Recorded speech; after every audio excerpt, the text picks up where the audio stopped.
My name is Jacqueline, 35 years old, and working as a software engineer in Boston. Life turned out pretty good for me, despite growing up with a mother who never missed an opportunity to remind me I was unwanted. Last Thanksgiving, I finally decided to accept the invitation to dinner at my parents' house, hoping for reconciliation. I never imagined Marion would publicly announce she wished I was never born, or that I would find the courage to respond. Before I tell you what happened at that dinner table, let me know where you are watching from. Hit that like button and subscribe if you have ever had to stand up for yourself against family. I grew up in Fairfield, Connecticut, a picturesque suburb with tree-lined streets and colonial-style homes. From the outside, our family looked perfect. Dad worked as an accountant, Mom volunteered at church, and my sister and I attended good schools. But inside our 4-bedroom house with its carefully maintained garden, a different reality existed. Marion, my mother, ran our household with precision and criticism. Nothing I did ever seemed good enough for her. When I brought home straight, as she would ask why I did not join more extracurricular activities like the other kids. When I won second place in the science fair, she wondered aloud why I could not have taken first. Even my appearance became a target. My hair was never quite right. My clothes never fashionable enough, my posture never straight enough. My father Howard was physically present but emotionally absent. He buried himself in work, coming home late most evenings, and when confronted with the tension between Marion and me, he would mumble something about women needing to work things out among themselves. His strategy was avoidance, retreating to his den to watch television whenever voices rose in the kitchen. Then there was my sister Heather, 3 years older and the apple of our mother's eye. Unlike me with my bookish ways and quiet nature, Heather was outgoing, popular, and athletic. She was a cheerleader, dated the quarterback, and was crowned prom queen. Marion never tired of telling me why I could not be more like my sister. I remember my 10th birthday party. Marion had reluctantly agreed to let me invite 5 friends over for cake. When Jenny spilled punch on our cream-colored carpet, Marion spent the next hour scrubbing furiously while muttering about my poor choice in friends. Later, as we sang happy birthday, she complained about the noise giving her a headache and retreated upstairs. My friends exchanged uncomfortable glances, and I pretended not to notice as I blew out my candles, wishing for a mother who loved me. In 7th grade, I won the regional spelling bee. Howard came to watch and clapped proudly when I correctly spelled idiosyncrasy for the win. When we got home, Marion was preparing dinner. "How did it go?" she asked, barely looking up from chopping vegetables. "Jacqueline won," Howard announced with a rare display of enthusiasm. Marion nodded. "That is nice." Heather was invited to join National Honor Society today. My trophy sat untouched on the counter for a week before I quietly moved it to my bedroom shelf. High school brought more of the same. When college acceptance letters arrived, Marion seemed disappointed rather than proud when I got into MIT with a partial scholarship. "Boston is so far away," she said. "And who will help around the house?" Heather stayed local for college. College became my escape. I thrived in the computer science program, making real friends who appreciated my intelligence and dry humor.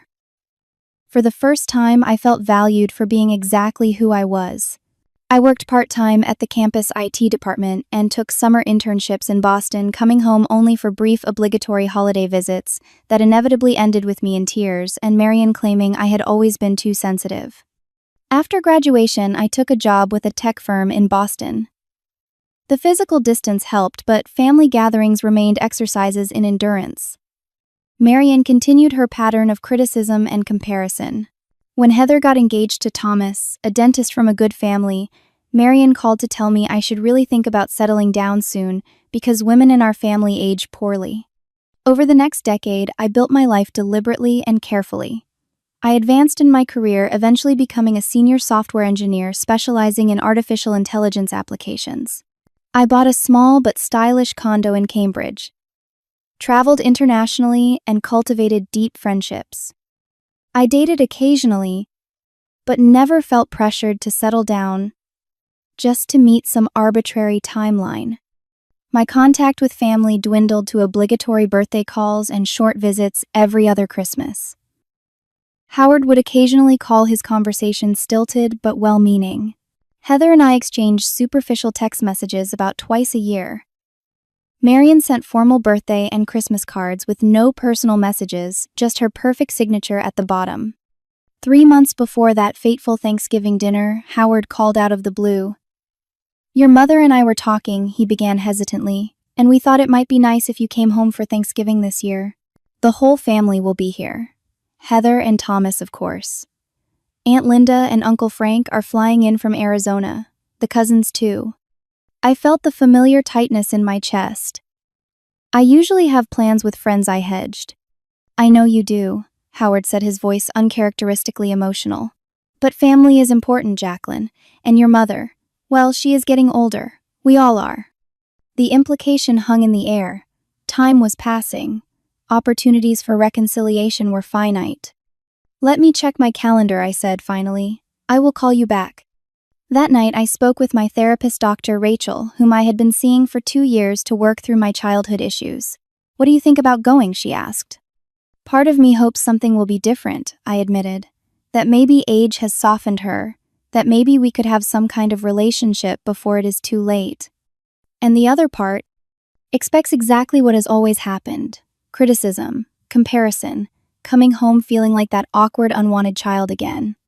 "You are not that child anymore, Doctor," Rachel reminded me. "You are an accomplished adult with boundaries and choices. Whatever you decide, remember that."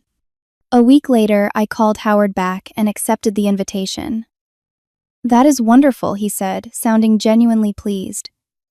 "Your mother will be happy to hear it." I doubted that very much, but I kept the thought to myself. In the weeks leading up to Thanksgiving, I prepared mentally and emotionally. I bought a new outfit, a burgundy sweater dress that was both professional and flattering.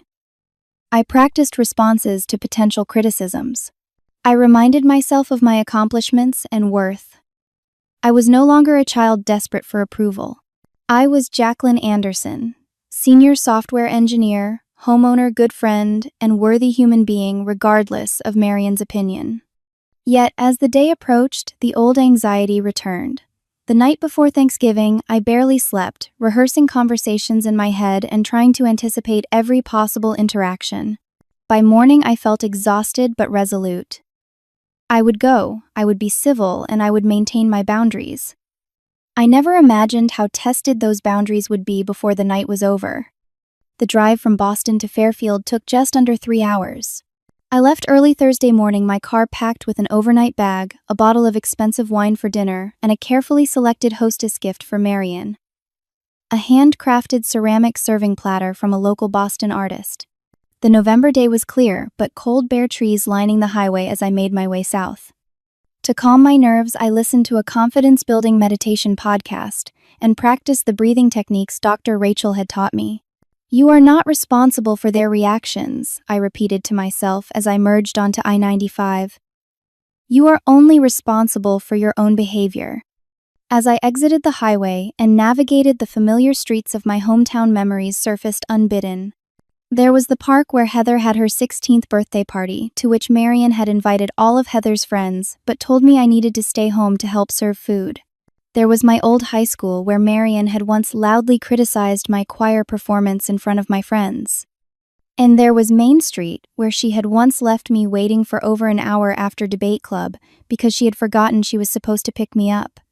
I turned onto Maple Avenue, the street I grew up on, and immediately noticed that the Thompson house on the corner had been painted from blue to gray. The Millers had put in a new fence. But as I approached number 43, my parents' colonial-style house looked exactly as it always had. Same cream-colored exterior with green shutters. Same neatly trimmed boxwood hedges. Same wreath on the front door, though this one had autumn leaves and berries instead of the usual Christmas decorations that would appear the day after Thanksgiving like clockwork. Several cars already lined the driveway. I recognized Heather's silver SUV and what must be Aunt Linda and Uncle Frank's rental. I parked on the street, took one final deep breath, and gathered my things. Before I could even knock, the front door swung open. Howard stood there, his hair grayer than I remembered, but his smile genuine. "Jacqueline," he said warmly, stepping forward to embrace me. "You made it." I returned his hug, surprised at the emotion that welled up. "Hi, Dad." He took the wine from me and ushered me inside. The house smelled of roasting turkey and cinnamon exactly as it had every Thanksgiving of my childhood. The familiar scent brought an unexpected lump to my throat. Marion Howard called toward the kitchen. "Jacqueline is here." A moment later, Marion appeared wiping her hands on an apron. At 62, she remained an attractive woman. Her blonde hair now carefully colored to hide the gray, her figure still slim, her posture perfect, as always. She wore tailored black pants and a blue cashmere sweater under her apron with pearl earrings and light makeup. Everything about her appearance was controlled and deliberate, just as it had always been. "Jacqueline," she said with a nod that was neither warm nor cold. "I see you made it safely." "Hello, Mother," I replied, stepping forward to offer the gift bag with the serving platter. "This is for you. From a local artist in Boston." She accepted it with a small smile that did not reach her eyes. "How thoughtful. I will just put this in the dining room. Everyone is in the living room. Go say hello." And with that, she disappeared back into the kitchen, not even pausing to look inside the bag. Howard gave me an encouraging smile. "Come on," he said. "The whole gang is here." The living room was indeed full of family. Aunt Linda, Marion's sister, rushed over to hug me. "Jacqueline, sweetheart, it has been too long." Unlike Marion, Linda had always been affectionate and kind to me. Though they were sisters, they could not have been more different. Where Marion was controlled and critical, Linda was expressive and accepting. "Hi, Aunt Linda," I said, genuinely happy to see her. "How was your flight from Arizona?" "Oh, you know how it is these days, cramped seats and airport delays. But worth it to see everyone." "Frank, look who is here." Uncle Frank, a retired high school principal with a booming voice and kind eyes, came over to give me a bear hug. "There she is, the tech genius of the family. Your dad tells us you are doing amazing things with computers these days." I smiled, warmed by his enthusiasm. "Just working on some AI applications. Nothing too exciting." "Nothing too exciting," she says, Frank laughed. "Listen to that modesty." From the corner of the room, my sister Heather approached her husband Thomas, trailing behind. Heather had maintained her cheerleader figure into her late 30s, her blonde hair styled in an expensive bob, her outfit likely from a high-end boutique. "Jacqueline," she said, giving me a quick hug that felt more obligatory than affectionate. "Nice sweater." "Is it new?" "Thanks, yes it is." Thomas shook my hand. "Good to see you again, Jacqueline. It has been, 2 years? About that, I agreed, though it had actually been 3 since Heather's anniversary party, another uncomfortable family gathering. "Jacqueline." 2 voices called simultaneously, and I turned to see my cousins Jessica and Kyle approaching. Jessica, Linda and Frank's daughter, was 30 and worked as a kindergarten teacher in Phoenix. Kyle, their son, was 27 and had recently finished law school. Their genuine warmth was a relief after Heather's cool reception. Jessica hugged me tightly. "I love your hair this length," she said. "And we have so much to catch up on." Kyle gave me a fist bump, an old joke between us from childhood. "The programmer and the lawyer," he said with a grin. "Aunt Marion must be so proud of our prestigious careers." I laughed, appreciating his subtle acknowledgement of Marion's materialism and status consciousness. The final guest was Donna, Marion's longtime friend from her church committee. Donna had been a fixture at family gatherings for years, and I always suspected she enjoyed witnessing the family drama as a form of entertainment. "Jacqueline, dear," she said, air kissing near my cheek. "Still in Boston. No special. Someone yet?" Before I could respond, Howard announced that drinks were being served, saving me from Donna's probing questions about my love life. For the next hour, we engaged in the kind of superficial catching up that characterizes many family gatherings. The conversation stayed safely in neutral territory: the unusually cold fall weather, Linda and Frank's new retirement community, Kyle's first law firm position, Jessica's classroom anecdotes. I sipped my wine, slowly conscious of wanting to keep my wits about me. Several times I caught Marion watching me from across the room, her expression unreadable. Each time our eyes met, she would quickly look away or find something that needed her attention. The old familiar tension began building in my shoulders. At one point, Howard cornered me by the fireplace. "I am glad you came," he said quietly. "It means a lot. To both of us." I nodded, not trusting myself to speak. Did it really mean anything to Marion? Or was this just Howard's wishful thinking? When Marion announced that dinner was ready, we filed into the dining room, where the table had been extended to accommodate all 10 of us. The setting was picture perfect, as always. Marion's best china, crystal glasses, polished silver, and an elaborate centerpiece of autumn flowers and miniature pumpkins. Name cards indicated our seating arrangement, and I noticed I had been placed between Uncle Frank and Kyle, with Marion at the opposite end of the table from me. As we took our seats, I allowed myself a small hope that perhaps the evening would continue peacefully. The food looked delicious. The conversation had remained civil, and being seated far from Marion reduced the opportunities for direct conflict. Little did I know that the real tension was just beginning to build, and that dessert would bring a moment that would change our family dynamic forever. The turkey was perfectly roasted, the stuffing moist, the cranberry sauce homemade. Marion had always been an excellent cook, using her culinary skills as another arena for perfection and control. As platters were passed and plates filled, the conversation initially remained light. "Jacqueline, would you like white or dark meat?" Howard asked as he prepared to serve me. "Dark, please," I replied. "Always been my favorite." "Just like when you were little," Uncle Frank commented with a smile. "Some things never change." Marion set down her water glass with a deliberate motion. "Some things do change, Frank. Jacqueline hardly ever comes home anymore. We barely know her preferences these days." The table went quiet for a moment before Linda jumped in. "Well, we are all busy adults with our own lives. That is how it should be. And speaking of changes, Frank and I are thinking of getting an RV next year. Imagine us the retirement nomads." I shot her a grateful look as the conversation shifted to travel plans and bucket list destinations. Linda had always been good at diffusing Marion's conversational landmines. As the main course progressed, Howard asked about everyone's work. Heather talked about her interior design business, which catered to wealthy clients in Fairfield County. Thomas shared an anecdote about a difficult dental patient. Kyle discussed his first major case at the law firm. When attention turned to me, I briefly explained the AI project I was leading. "We are developing algorithms that can predict maintenance needs in manufacturing equipment, potentially saving companies millions in downtime and repairs." "That sounds fascinating," Frank said enthusiastically. "Is it like that movie where the computers start thinking for themselves?" I laughed. "Not quite that dramatic. But it is pretty cutting-edge technology." "Did you get that promotion you were hoping for?" Howard asked. I nodded, feeling a small spark of pride. "Actually, yes. I was made senior project lead last month. It came with a nice raise and my own team." "Well, that is wonderful news," Linda exclaimed. Marion took a small sip of wine. "I suppose that means you will be even busier now, even less time for family." "Actually," I countered, trying to keep my voice light. "The new position gives me more flexibility to set my own schedule." Marion made a non-committal sound and turned to Heather. "Tell everyone about the Hamilton Estate project, dear. The one with the imported Italian marble."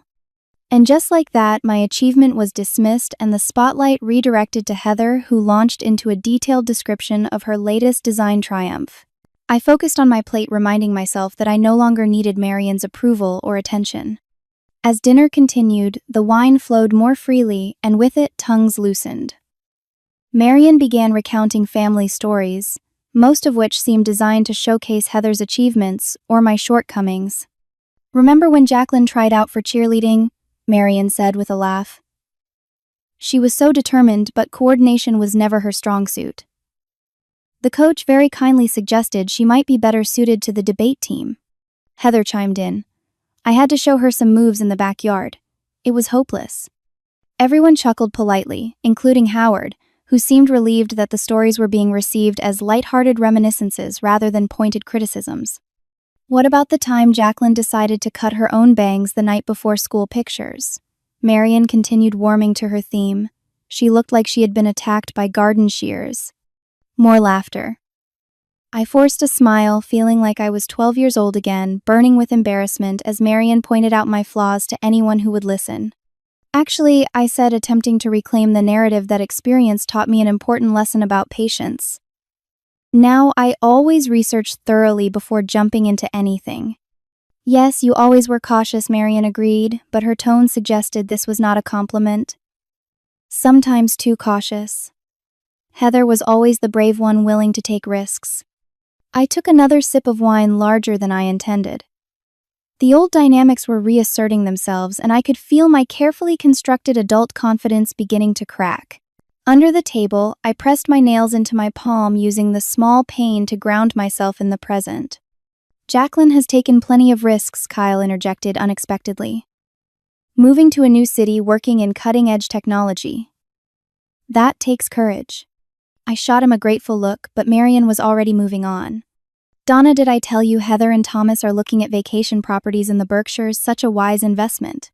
The conversation shifted to real estate values and vacation homes. A topic that excluded me, since I had neither the interest nor the finances for a second property. I exchanged glances with Kyle, who rolled his eyes slightly in solidarity. As the dinner plates were cleared and Marian went to the kitchen to prepare coffee to accompany dessert, Howard leaned across the table toward me.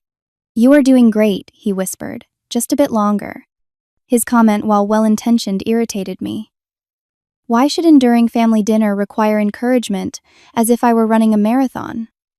Why was it accepted that time with Marian was something to be endured rather than enjoyed? Marian returned with a tray of coffee cups, followed by Heather carrying Marian's famous apple pie and a container of premium vanilla ice cream. The dessert, like everything else, would be perfect. "Jacqueline, would you mind serving the ice cream while I cut the pie?" Marian asked, handing me a scoop. I stood and began adding scoops of ice cream to plates, as Marian precisely cut her pie into equal slices. It was such a normal domestic moment that I felt a strange pang. In another family, this might have been a warm memory in the making, mother and daughter working together to serve dessert. In ours, it was just another opportunity for me to fall short of expectations. Sure enough, as I served, Marian commented, "A little less ice cream on the next one, dear. Not everyone wants such large portions." I bit my tongue and adjusted the scoop size. As we finished serving and everyone exclaimed over how delicious the pie looked, the conversation turned to family planning, prompted by Donna asking if anyone had heard from her daughter who had just had a baby. "Speaking of babies," Heather said, setting down her fork and looking at Thomas with a smile, "Thomas and I have an announcement to make." All eyes turned to them as Thomas put his arm around Heather's shoulders. "We are expecting," Heather announced, "due in May." The table erupted in congratulations. Linda clapped her hands in delight. Frank raised his glass in a toast. Howard looked genuinely moved, his eyes misting slightly. "A grandchild," Marian said, her voice thick with emotion. "Our first grandchild. Oh, Heather." She rose to embrace her elder daughter, and I watched as they shared a moment of genuine connection that Marian and I had never experienced. I tried to feel happy for my sister, but the contrast between Marian's reaction to Heather's news and her usual response to anything in my life was stark and painful. "Congratulations," I said sincerely when the excitement had died down a bit. "That is wonderful news." Heather beamed. "Thanks, Jacqueline. You will be Aunt Jacqueline." "The baby will be so fortunate to have such a smart aunt," Jessica added kindly. Donna, never one for social subtlety, turned to me. "And what about you, Jacqueline? Any plans for children in your future? You do not want to wait too long, you know." The table went quiet. My perpetually single status had always been a source of concern for the older generation in our family. "I am not sure," I answered honestly. "I have not ruled it out, but I am also fine if it does not happen." I could have left it there, but something compelled me to continue. "I think it is important to really want children for the right reasons before having them. Every child deserves to be genuinely wanted and loved." The words hung in the air, unintentionally pointed. I had not meant it as a critique of my own upbringing, but as I looked around the table, I realized that was how it might be interpreted. That was when Marian set down her coffee cup and said the words that would change everything between us. "It does not matter," she said, her voice clear and cutting. "I wish you were never born anyway." The statement landed like a physical blow. For a moment, I thought I had misheard or misunderstood. But the expression on Marian's face confirmed that she had said exactly what she meant. Someone at the table laughed nervously, not sure how to respond. Then another. Soon, several people were chuckling uncomfortably, as if Marian had made a joke in poor taste, rather than revealed a devastating truth about how she viewed her own daughter. Everyone laughed. Except me. The laughter faded quickly as people registered my expression. The room suddenly felt frigid despite the warmth of the heating system. I set my fork down slowly, placing it precisely alongside my half-eaten slice of apple pie. The scrape of silver against fine china seemed unnaturally loud in the silence that had fallen. My heart was racing so hard I could feel my pulse in my throat, but outwardly I remained still. 20 years of conditioning had taught me not to show pain in front of Marian. She interpreted vulnerability as weakness and weakness as an invitation for further attack. Inside my head, a kaleidoscope of memories flashed by Marian turning away when I reached for her as a toddler. Marian sighing heavily when I asked for help with homework. Marian telling a 10-year-old me to stop crying after I fell off my bike because Anderson women are stronger than that. Marian absent from my college graduation because Heather had a minor cold and needed her. Marian's Christmas card last year signed simply Marian and Howard, rather than Mom and Dad, or even your parents. Each memory was a confirmation that her statement was not a momentary lapse, but the verbalization of a truth she had communicated in countless non-verbal ways throughout my life. I was unwanted. I was a mistake. My very existence was something she regretted. Howard cleared his throat. Marian, he said weakly, that is a terrible thing to say. Marian waved a dismissive hand. Oh, everyone is so sensitive these days. It was just a joke. But her eyes told a different story. There was a challenge in them as she looked at me across the table, daring me to make a scene to prove her right about my oversensitivity, to give her the moral high ground. Heather looked uncomfortable but said nothing. Thomas studied his dessert plate with sudden interest. Aunt Linda appeared genuinely distressed, one hand covering her mouth. Uncle Frank's jovial expression had hardened into something like anger. Cousins Jessica and Kyle exchanged wide-eyed glances. Donna, the eternal spectator to our family drama, leaned forward slightly, not wanting to miss what would happen next. In that frozen moment, I felt something shift inside me. The hurt was still there. A burning ache in my chest, but rising alongside it was a strange sense of clarity. All these years I had been trying to earn the love and approval of someone fundamentally incapable of giving it. I had contorted myself, achieved, succeeded, tried to be perfect, all in the hope that someday Marian would look at me the way she looked at Heather. But she never would, and for the first time I truly understood that this was her failing, not mine. My pulse still racing, but my mind oddly calm. I slowly lifted my water glass and took a deliberate sip. Everyone at the table seemed to be holding their breath, waiting for my reaction. I could storm out. I could cry. I could lash back with an equally hurtful comment. All these responses would fit the script of our dysfunctional relationship, the dance we had been performing for 35 years. Instead, I set down my glass and smiled. Not a happy smile, but one of recognition of seeing clearly for perhaps the first time. The silence stretched, becoming uncomfortable for everyone except me. I had spent my entire life uncomfortable in Marian's presence. Let them feel it for once. Howard attempted again to salvage the situation. I think we should change the subject.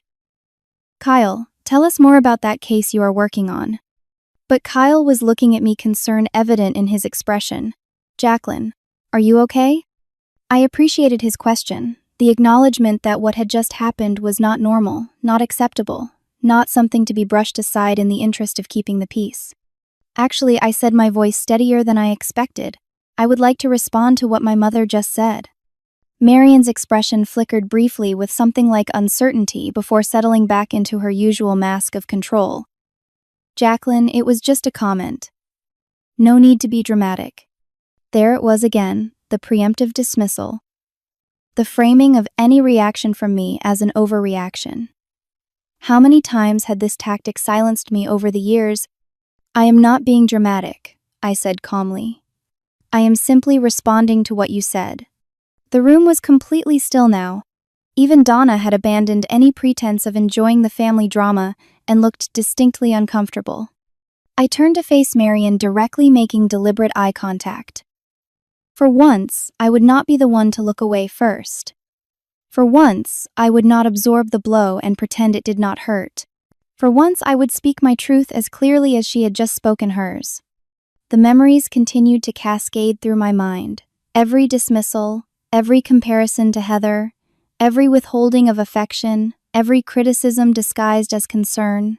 But also newer memories, my friends in Boston celebrating my promotion with genuine joy. My therapy breakthroughs with Dr. Rachel. The peace I felt in my own home, decorated according to my taste, free from judgment. The person I had become, despite not because of my upbringing. Marion shifted in her seat, the silence finally affecting even her. "Well," she said, a slight edge to her voice. "What is it you want to say?" I took a deep breath. The moment felt pivotal, as if my entire life had been leading to this crossroads. Whatever I said next would change things permanently. There would be no going back to the uneasy truce, the surface civility masking deep wounds, the pretense that we were a normal family with normal disagreements. I was ready. More than ready, it was time. "I have spent my entire life trying to earn your love, Marion," I said, my voice quiet but clear. "Today I finally accept that it is not possible, and that is your loss, not mine." The simplicity of the statement seemed to intensify its impact. The room went dead silent. No one moved. No one even seemed to breathe. Marion's face flushed red, then paled. For once, she appeared genuinely speechless, her usual quick retorts failing her. Howard looked stricken, his gaze darting between his wife and daughter as if witnessing a car crash in slow motion. Heather's mouth had formed a small O of surprise. The others around the table had expressions ranging from shocked to uncomfortably fascinated to quietly supportive. "How dare you?" Marion finally managed, her voice trembling slightly. "After everything I have done for you, the sacrifices, the endless work of raising you. And this is the thanks I get: public disrespect at my own dinner table." I shook my head slowly. "This is not about gratitude or respect, Mother. It is about truth. You just told me in front of our entire family that you wish I had never been born. That was not a joke. That was an honest expression of how you feel about me, and it is consistent with how you have treated me my entire life." "That is absurd," Marion protested, looking around the table for support. "I have given this girl everything. The best schools, nice clothes, a good home. What more could anyone want? And she has always been difficult. Always been oversensitive. Always taken everything the wrong way." I noticed she was speaking about me in the third person, as if I were not present, another tactic she had often employed to diminish me. "I am sitting right here," I pointed out. "And yes, you provided material necessities. That is what parents are supposed to do. But love, acceptance, emotional support, those were always conditional, always in short supply, and always more readily available to Heather than to me." "Do not bring your sister into this," Marion snapped. "Actually," Heather interjected unexpectedly, "she is not wrong, Mom. You have always been harder on Jacqueline." Marion looked betrayed. "Heather, how can you say that?" "Because it is true," Heather said quietly. "I have benefited from it my whole life, but that does not make it right." I felt a surge of surprise and gratitude toward my sister. We had never been close. Our relationship strained by Marion's obvious favoritism, but in this moment, Heather was acknowledging a truth that had shaped both our lives. Uncle Frank cleared his throat.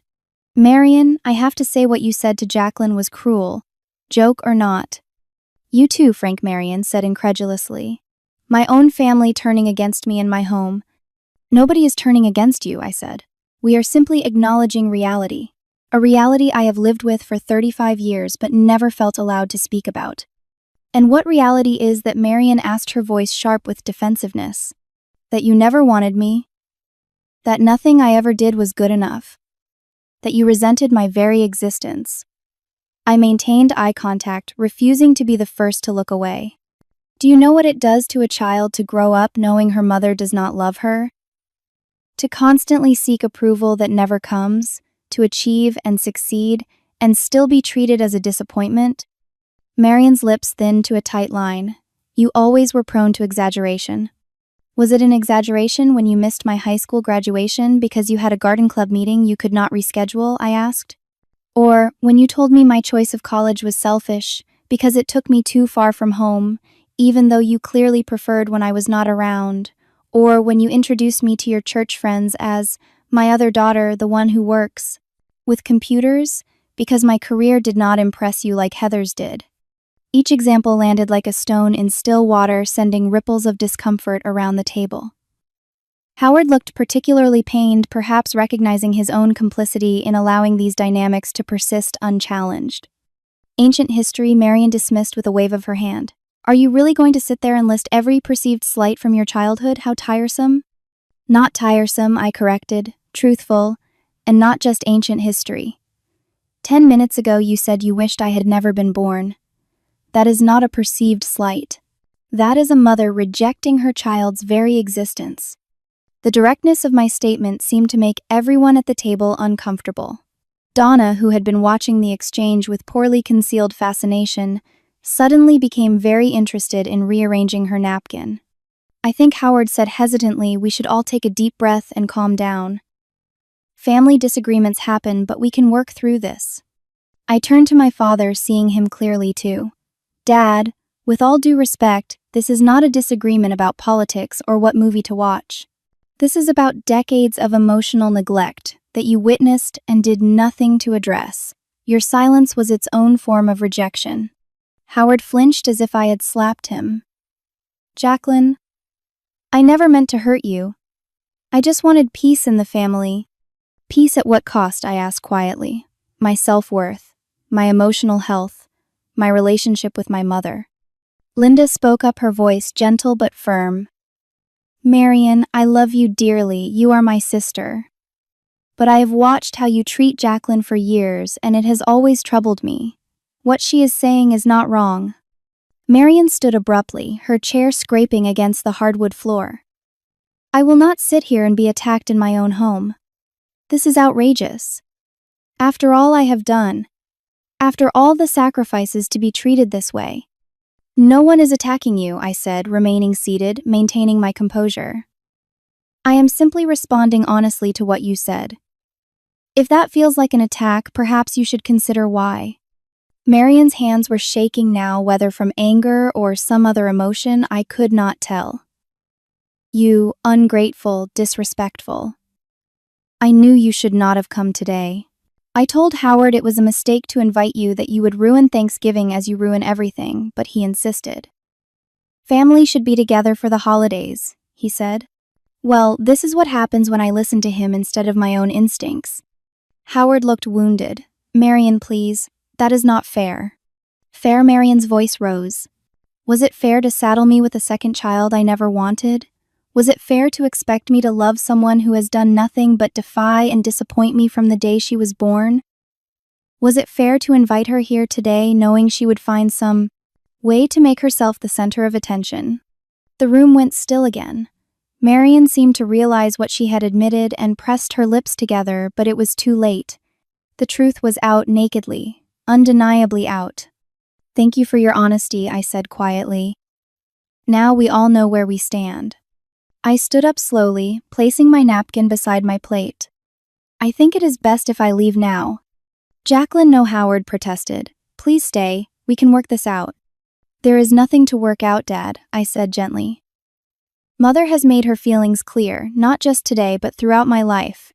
I have spent 35 years trying to earn the love of someone who just admitted she never wanted me in the first place. I am done trying. I looked around the table, taking in each face. I am sorry if my leaving disrupts the holiday. That was never my intention. I came here hoping for reconciliation, or at least understanding. I did not get that, but I did get clarity, and for that I am actually grateful. Marian was still standing, her face a mask of indignation and something else, something that might have been fear. If you walk out that door, she said, do not expect to be welcomed back. Howard made a distressed sound. Marian, stop. You do not mean that. I absolutely do, she insisted. I am tired of walking on eggshells around her sensitivity, her constant need for attention and validation. If she wants to leave, let her leave. I nodded slowly. Goodbye, Mother. I turned to go, but paused as Jessica stood up. I will walk you out, she said firmly. Kyle stood too. Me too. To my surprise, Heather also rose from her chair. Jacqueline, wait. As I moved toward the hallway, I heard chairs scraping behind me as more people stood. The exodus from Marion's perfect Thanksgiving dinner had begun, and I felt a mixture of sadness and vindication. This had never been my goal, but perhaps it was an inevitable outcome of truth finally being spoken aloud. I collected my coat from the front closet, suddenly eager to be outside in the cold, clean November air, away from the suffocating tension of the dining room. Jessica handed me my purse, her eyes conveying silent support. Are you okay to drive? Kyle asked quietly. I nodded. I am fine. Surprisingly fine, actually. Heather approached, looking uncertain. Jacqueline, I am sorry. I should have said something years ago. It is not your fault, I told her sincerely. We were both just playing the roles we were assigned. She nodded, tears in her eyes. Will you keep in touch? About the baby and everything? I would like that, I said, surprised to find I meant it. As I opened the front door, I heard Marion's voice from the dining room, loud and indignant. Well, is everyone leaving now? Is my entire Thanksgiving ruined because Jacqueline cannot take a joke? I stepped outside the cold air, a shock against my flushed skin. Behind me, I heard Howard's voice, unusually firm. That is enough, Marion. That is absolutely enough. I walked to my car, each step feeling lighter than the last. The chains of seeking Marion's approval, chains I had carried my entire life, seemed to fall away with each footfall on the leaf-strewn path. I got into my car, started the engine, and drove away from my childhood home without looking back. For the first time in 35 years, I felt truly free. The first few miles of the drive were a blur. I navigated automatically, muscle memory, guiding me through the familiar streets of my hometown and toward the highway. But as the reality of what had just happened began to sink in, my hands started trembling on the steering wheel. My vision blurred with tears. I had been too shocked to shed at the dinner table. I pulled into the parking lot of a closed, seasonal ice cream stand, shut off the engine, and finally allowed myself to feel the full impact of Marion's words and my response. The tears came in waves, decades of repressed pain, finding release at last. I cried for the little girl who had never understood why her mother did not love her. I cried for the teenager who had achieved and succeeded in a desperate bid for approval that never came. I cried for the adult who had built a life separate from her family, but had never fully escaped the emotional damage of her upbringing. But mixed with the grief was something unexpected: relief. I had finally spoken my truth. I had named the dynamics that had shaped our family for decades. I had refused to play my assigned role in the dysfunctional script, and in doing so, I had freed myself. My phone began buzzing with texts and calls almost immediately. Jessica sent a supportive message. So proud of you. Call me tomorrow if you want to talk. Kyle texted. You were amazing. Marion was wrong. Always has been. Heather's message surprised me the most. I need to apologize properly. Not just for today, but for a lifetime of watching and saying nothing. Can we talk when things calm down? Howard called 3 times, but I let it go to voicemail, not ready to hear his placating words or attempts to smooth things over. When I finally listened to his message hours later, his voice sounded different, almost broken. Jacqueline, what your mother said was inexcusable. I should have protected you better. I am so sorry. Please call me when you can. The most telling silence came from Marion. No call, no text, no acknowledgement whatsoever. It confirmed what I had finally accepted: she was incapable of the self-reflection necessary to recognize her role in our broken relationship. I checked into a hotel for the night rather than attempting the long drive back to Boston in my emotional state. The anonymity of the chain hotel room was comforting, a neutral space without memories or associations. I ordered room service, took a long shower, and called Stephanie, my best friend in Boston. She said, "What?" Stephanie exclaimed when I recounted the dinner conversation. "Jacqueline, that is beyond awful. That is emotional abuse, plain and simple." The strange thing is, I said, wrapping myself in the hotel bathrobe, as horrible as it was to hear those words out loud, it was also validating. I have spent my whole life feeling unwanted by her, And now I know for certain it was not my imagination. What will you do now? Stephanie asked. About your family, I mean. I honestly do not know, I admitted. I cannot imagine having a relationship with Marion after this. But, Howard, Heather, the extended family, it is complicated. One day at a time, Stephanie advised. You have been through enough today. Just know, I am here for you, whatever you decide. Her unconditional support brought fresh tears to my eyes, a poignant contrast to the conditional love I had grown up with. The next few days passed in a fog as I returned to Boston and attempted to process what had happened. Physical symptoms manifested headaches, insomnia, a knot of tension between my shoulder blades that would not release. My body was expressing what my mind was still struggling to fully comprehend: the depth of the rupture with my mother and the implications for my entire family system. I called Dr. Rachel and scheduled an emergency therapy session. Sitting in her familiar office the following Monday, I recounted the Thanksgiving dinner in detail. What you described is textbook maternal narcissism, Dr. Rachel said when I finished. Marion has shown these patterns throughout your life, but her statement at dinner was a particularly naked expression of her inability to see you as a separate person with valid needs and feelings. Why did I keep trying for so long? I asked. Why did I keep hoping she would change, that somehow I could earn her love? Because that is what children do, Doctor, Rachel replied gently.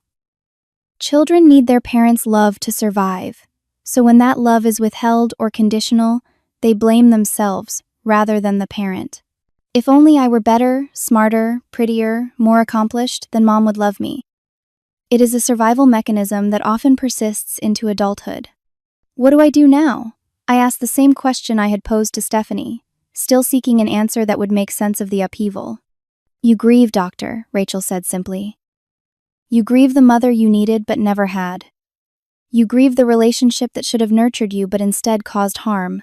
And then gradually, you build a life based on healthier relationships and your own internal sense of worth, rather than seeking validation from someone incapable of providing it. The wisdom of her words resonated, but the path forward still seemed foggy and uncertain. A week after Thanksgiving, Howard showed up at my apartment unannounced. He looked haggard, with dark circles under his eyes and clothes that seemed to hang more loosely on his frame. Dad, I said, surprised to find him on my doorstep. What are you doing here? I needed to see you, he said, to talk to you face to face. May I come in? I hesitated, then stepped aside to let him enter. My apartment, with its modern furniture and tech industry awards displayed on the bookshelves, felt like a statement of my independent adult life separate from the family dynamics that had shaped my childhood. Howard sat heavily on my sofa, looking around as if seeing my life clearly for the first time. This is nice, he said. You have done well for yourself. Thank you, I replied, sitting across from him. Would you like some coffee? He shook his head. Jacqueline, I came to apologize. What happened at Thanksgiving, what your mother said, it was unforgivable. And yet you stayed with her, I observed, not accusingly but matter-of-factly. Howard sighed deeply. I have been married to Marion for 40 years. I love her despite her flaws, but loving her does not mean I condone how she treated you. I should have done more to protect you when you were growing up. I should have intervened more often, more effectively. Why did not you? I asked the question I had wanted to ask for decades. He was quiet for a long moment. Fear partly. Marion has a forceful personality, as you know. When I did try to intervene, it usually made things worse. She would be harder on you when I was not around. Or she would withdraw from both of us. I told myself I was keeping the peace, but the truth is I took the path of least resistance. And you paid the price for that. His honesty was unexpected and oddly healing. For the first time, Howard was acknowledging his role in the family dysfunction rather than making excuses or trying to smooth things over. What happens now? I asked, with you and Marion. I do not know, he admitted. Things have been difficult since Thanksgiving. She refuses to acknowledge that she did anything wrong. She blames you for ruining the holiday and turning the family against her. I have tried to make her understand the gravity of what she said, but she is defensive and angry. That sounds like Marion, I said, a hint of sad humor in my voice. Howard nodded. I want to have a relationship with you, Jacqueline, independent of whatever happens with your mother. I know I have not been the father you deserved, but I would like the chance to do better. The sincerity in his voice moved me. I would like that too, I said softly. But I need you to understand that I cannot have Marion in my life right now. Maybe not ever. Her presence is toxic for me. I understand, he said, and I will respect that boundary. I can visit you here or we can meet somewhere neutral. Whatever works for you. As Howard prepared to leave, he paused at the door. Everyone left after you, did you know? Thanksgiving dinner was effectively over. Linda and Frank took Jessica and Kyle back to their hotel. Heather and Thomas went home. Even Donna made an excuse to leave early. Marion was furious, but I think she was also shocked. No one has ever held her accountable like that before. I nodded, absorbing this information. And Christmas, I asked, thinking of the approaching holiday. I do not know yet, Howard admitted, but whatever happens, it will be different. Things cannot go back to how they were before. You made sure of that. After he left, I felt another piece of the emotional weight lift. Howard's visit had not resolved everything, but it had opened a door to a potentially healthier relationship with my father, one based on honesty rather than avoidance. As Christmas approached, I made plans with Stephanie and other friends in Boston, creating new traditions to replace the strained family gatherings of the past. Heather called several times, our conversations tentative at first, but gradually more open. She was struggling to reconcile her experience of Marion as a loving, supportive mother with my vastly different experience of the same woman. I feel guilty, she confessed during one call, like I somehow benefited from her mistreatment of you. You were a child too, I reminded her. You did not create the dynamic. But I participated in it, she said. All those times I went along with her criticism of you or accepted praise at your expense. I was complicit. We were all doing the best we could in a dysfunctional system, I said, echoing Dr. Rachel's words from therapy. The important thing is that we see it clearly now.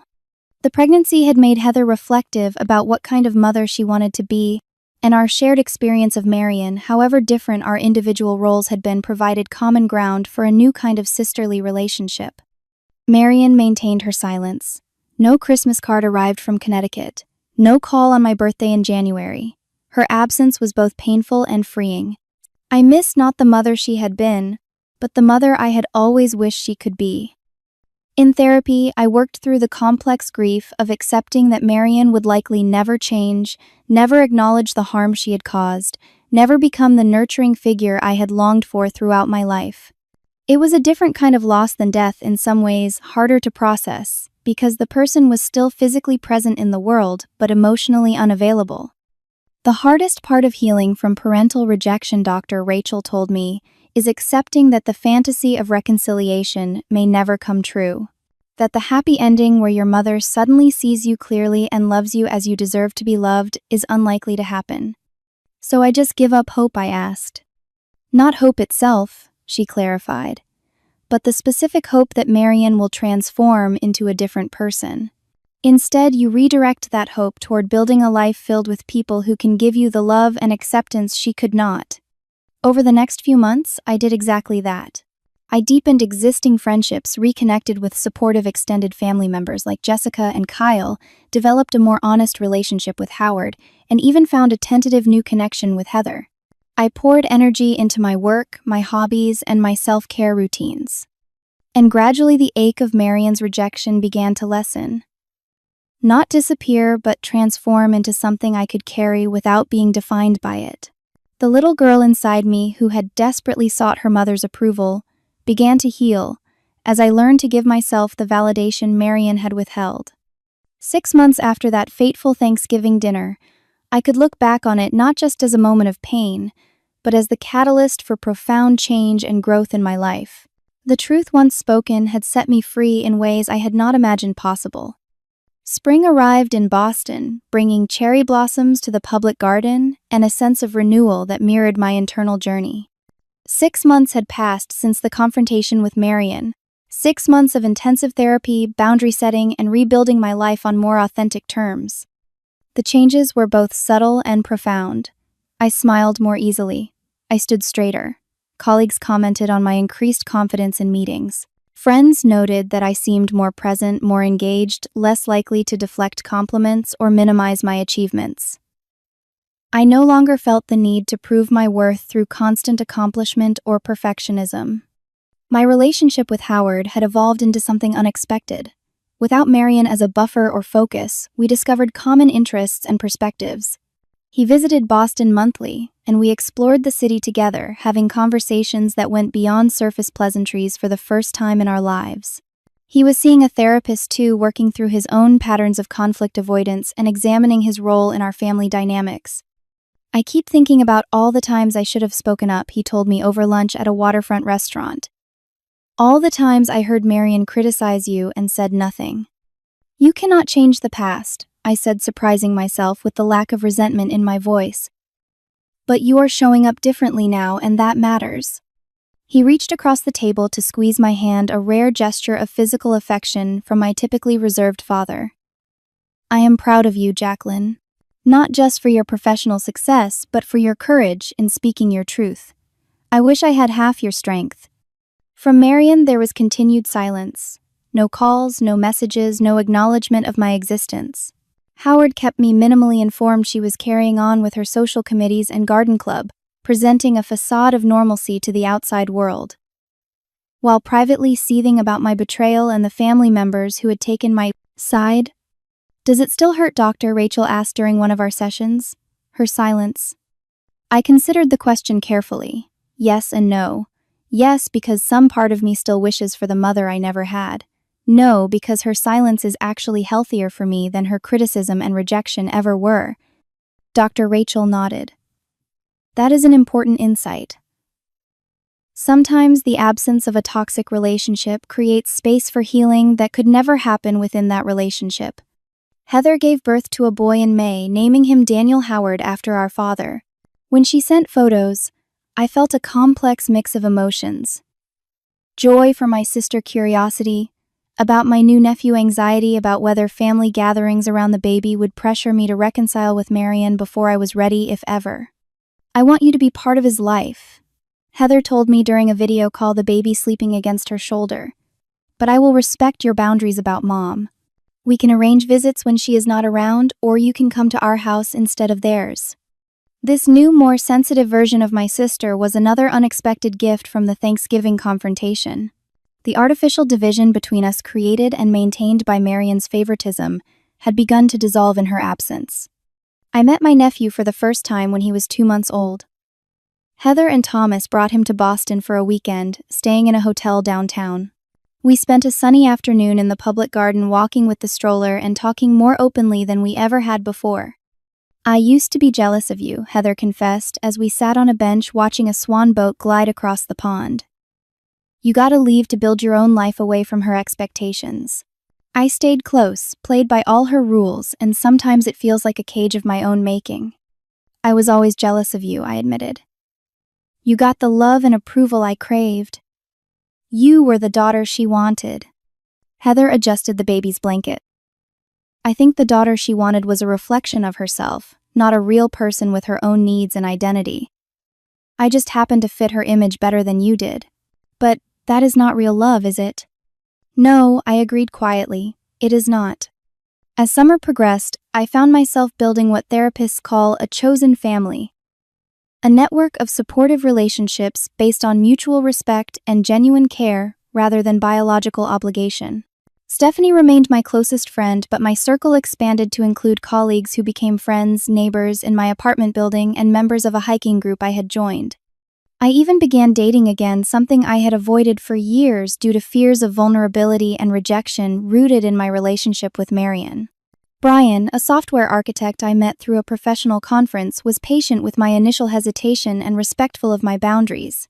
Unlike previous relationships where I had hidden my family history out of shame, I was honest with Brian about my estrangement from Marion and the reasons behind it. Family is complicated, he said after I shared the Thanksgiving story. My parents divorced when I was 12 and my dad basically disappeared from my life. It leaves marks on you, but it does not have to define you. His understanding created space for a deeper connection than I had allowed myself in previous relationships.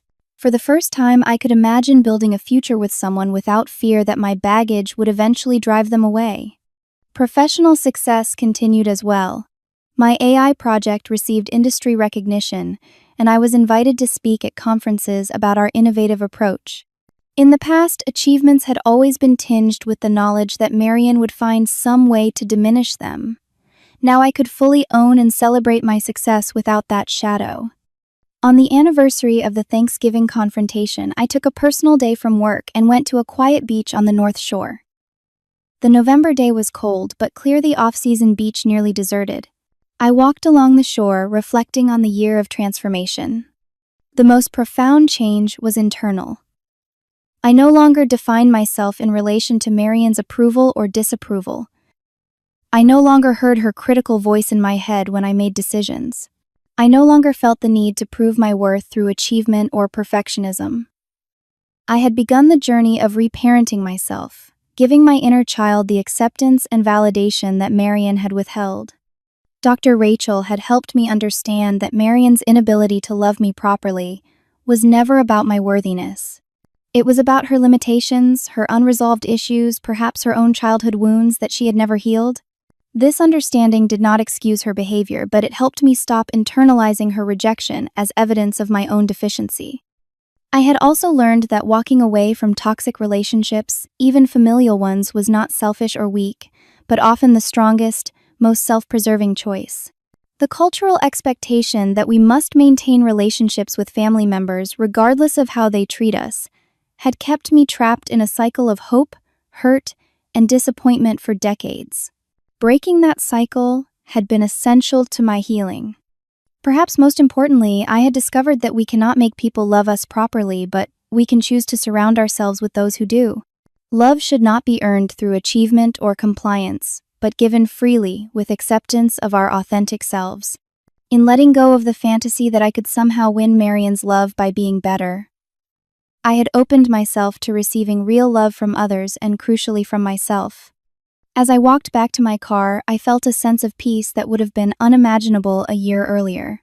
The pain of Marion's rejection had not disappeared entirely, but it had transformed from an open wound to a healing scar, a part of my story, but no longer the defining chapter. That evening, I called Howard. "I am doing well, Dad," I told him before he could ask. "Really well." "I am glad," he said, and I could hear the relief in his voice. "You deserve to be happy, Jacqueline." "We all do," I replied. "Even Marion in her own way." "That is very generous of you to say." "It is not about forgiveness exactly," I clarified. "It is about understanding that her limitations are her burden to carry, not mine. I do not wish her ill. I just cannot have her in my life." After we hung up, I sat on my balcony looking out at the Boston skyline, feeling grateful for the hard-won wisdom of the past year. The journey was ongoing, but I was no longer walking it in darkness, searching for a light of approval that would never shine for me. I had learned to generate my own light, to trust my own worth, to live authentically, rather than performatively. Marion had said she wished I had never been born, but in the aftermath of that devastating statement, I had discovered how to truly live. And that was perhaps the most perfect reply of all. Have you ever had to walk away from a toxic relationship for your own well-being? What was your turning point moment when you realized things needed to change? Share your experiences in the comments below. If this story resonated with you, please hit the like button and subscribe to hear more journeys of healing and self-discovery. Remember that sometimes the most courageous thing we can do is set boundaries with those who cannot love us properly. Thank you for listening to my story, and I wish you strength on your own path to healing.